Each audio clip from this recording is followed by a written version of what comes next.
हिंदी में यूपीएससी की तैयारी से संबंधित प्रोग्राम्स को देखने के लिए सब्सक्राइब करें स्टडी IQ-IAS हिंदी।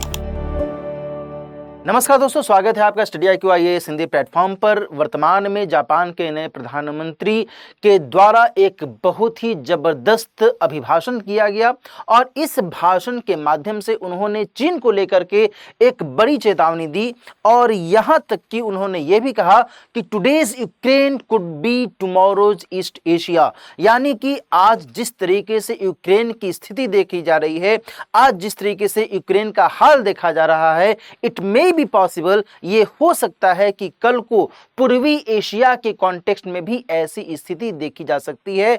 और यहां तक कि चीन के द्वारा जिस तरीके से ताइवान को लेकर के लगातार सक्रियता, लगातार हठधर्मिता की स्थिति देखी जा रही है, इसके मद्देनजर उनके द्वारा चेतावनी तो जाहिर की ही गई है। साथ ही उन्होंने इस मामले में भी अपने पक्ष मजबूत करते हुए दर्शाए हैं कि जिस तरीके से नाटो को लगातार एक महत्व मिलता हुआ दिखा जा रहा है, वैसे ही एशियाई नाटो के कॉन्टेक्स्ट में हमें बेहतर तरीके से आपस में सहयोग करने की आवश्यकता है और उनका इशारा कुछ खास देशों तक भी जाता है। आज की चर्चा में हम इन दोनों महत्वपूर्ण पहलुओं के जरिए जापानी प्रधानमंत्री के द्वारा जो बातें की गई उसको थोड़ा सा इलेबोरेट करेंगे, समझेंगे, उसको थोड़ा सा इस हिसाब से देखेंगे कि एशियाई क्षेत्र में जापान की क्या स्थिति एट प्रेजेंट देखी जा रही है और इस मद्देनजर क्या कुछ जो इक्वेशंस हैं, समीकरण है, इस पार्टिकुलर क्षेत्र में बनता हुआ दिख रहा है। आइए हम लोग चर्चा की शुरुआत करते हैं, लेकिन आगे बढ़ने से पहले मैं आपको ये भी बता दूं कि यदि आप सिविल सेवा परीक्षा की तैयारी कर रहे हैं और आप चाहते हैं कि बेहतर तरीके से आप सिविल सेवा परीक्षा से संबंधित जो GS का पाठ्यक्रम है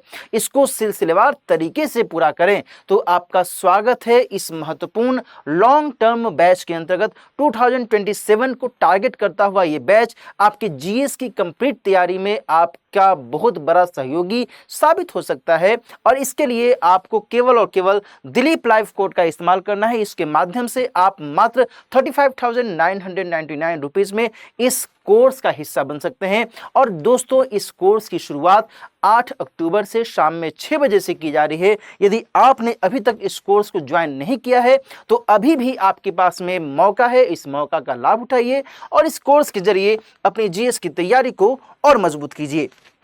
सामने आप पैनल पर जिस व्यक्ति की तस्वीर देख रहे हैं, ये और कोई नहीं बल्कि जापान के नए प्रधानमंत्री शिगेरू इशिबा हैं। 1 अक्टूबर 2024 को ही इन्होंने नया पदभार प्रधानमंत्री के तौर पर ग्रहण किया है और पहला जो उन्होंने राजनीतिक भाषण दिया उसी के दौरान इस कंटेक्स्ट में भी अपनी बातें रखी और इसी के चलते यह जो विषय है बहुत अधिक वायरल हुआ, बहुत अधिक चर्चा के केंद्र में आ गया है। दोस्तों, यहाँ पर जो आप मैप देख रहे हैं, इस मैप से आप समझिए कि एशियाई क्षेत्र में और विशेष करके पूर्वी एशियाई क्षेत्र में क्या कुछ एट प्रेजेंट की वस्तु स्थिति दिखती है। सामने आप जो तस्वीर देख रहे हैं नक्शे के अंतर्गत, यहाँ पर चीन की स्थिति है। ये है जो पूरा का पूरा इलाका, ये दक्षिण चीन सागर के तौर पर जाना जाता है। यहाँ पर जापान का लोकेशन है और यहाँ पर फिलीपींस, वियतनाम जैसे देश हैं और जो अन्य दक्षिण पूर्वी एशियाई देश हैं जैसे कि म्यांमार, लाओस, थाईलैंड जैसे, जो कंबोडिया जैसे जो देश हैं, ये सभी इस पार्टिकुलर लोकेशन में अपनी स्थिति दिखाते हैं। और यहाँ पर ध्यान रखिएगा कि जापान जिस तरीके से हाल के समय में एक विकसित अर्थव्यवस्था के तौर पर अपने स्थान को मजबूत किया है और साथ ही 1945 में जब द्वितीय विश्व युद्ध की समाप्ति हुई उसके बाद लंबे समय तक इसने शस्त्र को लेकर के एक शांतिवादी नीति अपनाई थी, लेकिन बाद में उसने अपनी नीति को थोड़ा परिवर्तित किया और उसने फिर से अपने शांतिवादी नीति को थोड़ा सा दरकिनार करते हुए या फिर उसे थोड़ा सा अलग रखते हुए और अपने सैन्य क्षमता को अब और अधिक विकसित करने पर फोकस किया है। और एट प्रेजेंट जब हम बात करें जापान के कॉन्टेक्स्ट में, तो फिर जापान के लिए दो महत्वपूर्ण चुनौतियां इस पार्टिकुलर लोकेशन में दिखती हैं, जहां एक तरफ चीन, वहीं दूसरी तरफ रूस के माध्यम से जापान को चुनौती लगातार मिलती रहती है। यहां तक कि अभी कुछ ही दिन पहले की एक खबर आई थी कि जापान के आसपास के क्षेत्र से चीन के द्वारा कुछ जो हवाई जहाज हैं वो गुजारे गए थे और इसके कारण जापान को बहुत अधिक चिंता भी होने लगी। यहाँ तक कि जो एक नॉर्थ कोरिया है, नॉर्थ कोरिया भी दक्षिणी कोरिया के अगेंस्ट में जिस तरीके से लगातार गतिविधियां आजमाता रहता है, जिस तरीके से वो कभी मिसाइल के द्वारा कुछ न कुछ बदमाशियां करता रहता है, वैसे ही जापान के अगेंस्ट में भी उत्तरी कोरिया की जो स्थिति है वह सकारात्मक नहीं बल्कि नकारात्मक दिखती है।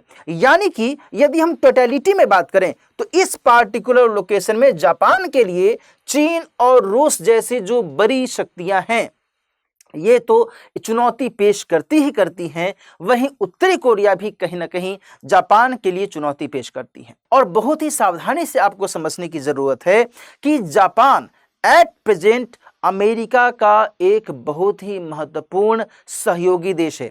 एक ट्रीटी अलाई के तौर पर, एक सहयोगी मित्र के तौर पर जापान की उपस्थिति यहाँ पर दिखती है। और आपको ये बताने की जरूरत नहीं है कि रूस, चीन और उत्तर कोरिया ये तीनों ही अमेरिका के दोस्त हैं या दुश्मन। ये तीनों ही एट प्रेजेंट अमेरिका के साथ में नकारात्मक संबंध स्थापित किए हुए हैं और अमेरिका इन तीनों से कहीं ना कहीं टकरा रहा है। ऐसे में जापान को लेकर के जो यह पार्टिकुलर लोकेशन है ये रणनीतिक दृष्टिकोण से बहुत अधिक संवेदनशील हो जाता है और एट प्रेजेंट जापान के नए प्रधानमंत्री के द्वारा इसी संवेदनशीलता के मद्देनजर ये बातें की गई हैं कि आज जो यूक्रेन में हो रहा है, आज जिस तरीके से रूस के द्वारा यूक्रेन में लगातार हमले किए जा रहे हैं, अपना प्रभाव स्थापित करने की कोशिश की जा रही है, यूक्रेन के कुछ क्षेत्रों पर नियंत्रण स्थापित किया गया है रूस के द्वारा, कहीं ऐसा न हो कि कल को जो पूर्वी एशियाई क्षेत्र है यहाँ पर भी कुछ ऐसी ही स्थिति देखी जाए और इसकी बानगी चीन के द्वारा अक्सरहा दर्शाने की भी कोशिश की जाती है ना। ये अपने आप में बहुत अधिक महत्वपूर्ण है जानना और समझना। और दोस्तों यहाँ पर ध्यान रखिएगा कि उन्होंने यहाँ तक अपने भाषण में कहा कि जो एट प्रेजेंट क्वाड है, यदि हम इस क्वाड को एक तरीके से इस हिसाब से यूज करें, इस हिसाब से हम इसका इस्तेमाल करें कि यह एक एशियाई नाटो की तरह काम करने लगे तो शायद ये हमारे लिए बेहतर हो सकता है। साथ ही उन्होंने ये बातें भी कही कि जिस तरीके से नाटो के अंतर्गत जो भी देश हैं वो सभी एक दूसरे के साथ विभिन्न मुद्दों पर सहयोग करते हैं और सैन्य गुट को यह दर्शाता है नाटो, इसके माध्यम से ये सभी देश सैन्य सुरक्षा के मद्देनजर एक दूसरे की सुरक्षा को महत्व देते हैं।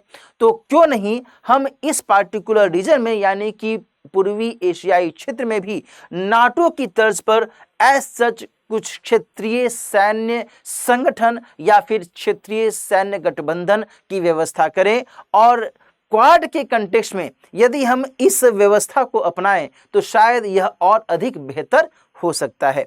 हालांकि भारत के विदेश मंत्री महोदय के द्वारा इस कंटेक्स्ट में जो बातें की गई हैं वह बहुत ही स्पष्ट है। इसमें उन्होंने ये कहा है, India doesn't share Japanese PM Shigeru Ishiba's view of Asia NATO says Jaishankar.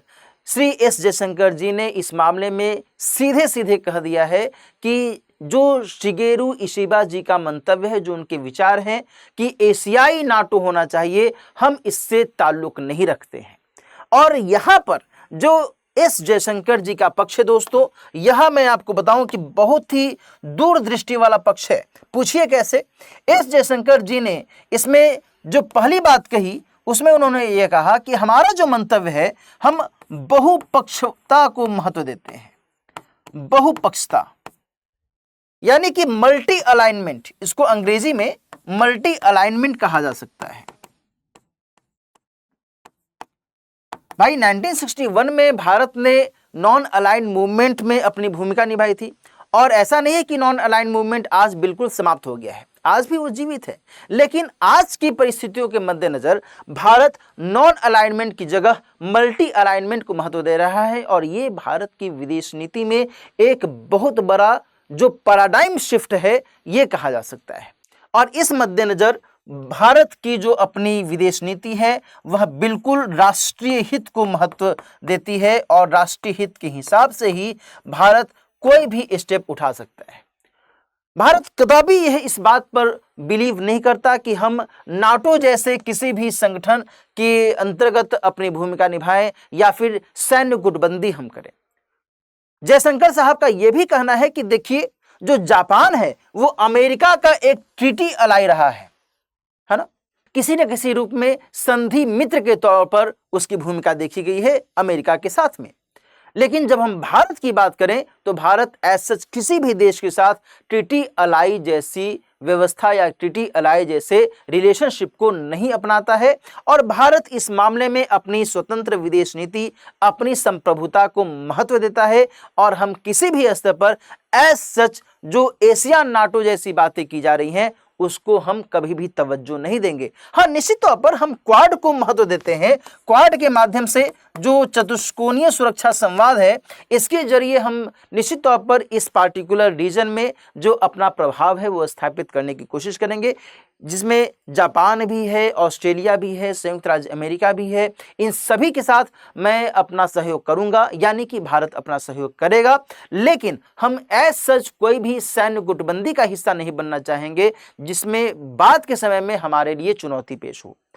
और इसमें कोई गुरेज नहीं है कहने में कि भारत और रूस एक सहयोगी देश के तौर पर जाने जाते हैं।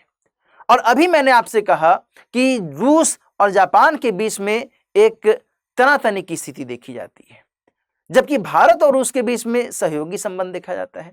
भारत और अमेरिका के बीच में भी सहयोगी संबंध देखा जाता है। ऐसे में भारत अपनी विदेश नीति में एकदम संतुलन को बनाए रखने पर बल देता है और इसी मद्देनजर भारत के विदेश मंत्री के द्वारा ये बातें कही गई हैं। Getting it? तो ये सारी जो स्थितियां हैं, ये सारे जो आयाम है, इस मद्देनजर अपने आप में बहुत अधिक इंपॉर्टेंट हो जाते हैं। इस लोकेशन के हिसाब से जो पूर्वी एशियाई क्षेत्र है, यहाँ पर चीन की जो भूमिका है लगातार हम सभी देखते हैं, जबकि दक्षिण चीन सागर वाले क्षेत्र में वो अपना दबदबा स्थापित करने की कोशिश करता है। फिलीपींस को लेकर के या फिर वियतनाम को लेकर के जो उसकी विवाद की स्थितियां देखी जाती हैं, यह किसी से छिपी हुई नहीं है। ऐसे में जापान चाहता है कि फिलीपींस के साथ में, वियतनाम के साथ में, दक्षिण कोरिया के साथ में मिलकर के और जो इसके बाह्य पड़ोसी हैं लाइकवाइज अमेरिका के साथ में मिलकर के इस क्षेत्र में अपने प्रभाव को संतुलन के साथ में स्थापित करने की कोशिश करे, ताकि चीन और रूस या फिर उत्तरी कोरिया से आने वाले समय में यदि कोई चुनौती पेश होती है तो फिर उसका मुकाबला सही तरीके से किया जा सके। और कहीं ना कहीं जापान के प्रधानमंत्री के द्वारा जो ये भाषण दिया गया है उसमें ये बातें निकल करके सामने आती हैं कि जापान आगे आने वाले समय में चाहता है कि इस पार्टिकुलर क्षेत्र का जो महत्व है, इसके मद्देनजर अमेरिका जैसे देशों का साथ हमेशा बना रहे। अभी आगे देखने वाली बात होगी कि इसके मद्देनजर जो बाकी के पक्ष हैं, बाकी जो स्टेक होल्डर्स हैं, चीन है, रूस है, वो अपने लेवल पर क्या कुछ स्ट्रेटजीज अपनाती हैं। आज की चर्चा में हम लोग यहीं पर समाप्त करते हैं। इसके अलावा फिर से मैं आपको बता दूं कि यदि आप सिविल सेवा परीक्षा की तैयारी कर रहे हैं, 2027 यदि आपका टारगेट है, तो आपका स्वागत है। इस बैच के अंतर्गत 35,999 रुपये में आप इस कोर्स को ज्वाइन कर सकते हैं दिलीप लाइव कोड का इस्तेमाल करते हुए। और इसमें तमाम महत्वपूर्ण सुविधाएं आपको मिल रही हैं, जैसे कि आपको इसमें प्रीलिम्स और मेंस के लिए टेस्ट सीरीज की सुविधा है। जितना आप चाहते हैं उतना टेस्ट दीजिए और बेहतर तरीके से आप अपनी तैयारी कीजिए। आपको मेंटरशिप की सुविधा इसके अंतर्गत मिल रही है। आपको डेली आंसर राइटिंग की सुविधा मिल रही है, ताकि आप अपने उत्तर को इवेल्युएट करें और अपने उत्तर लेखन कौशल को और विकसित कर सकें।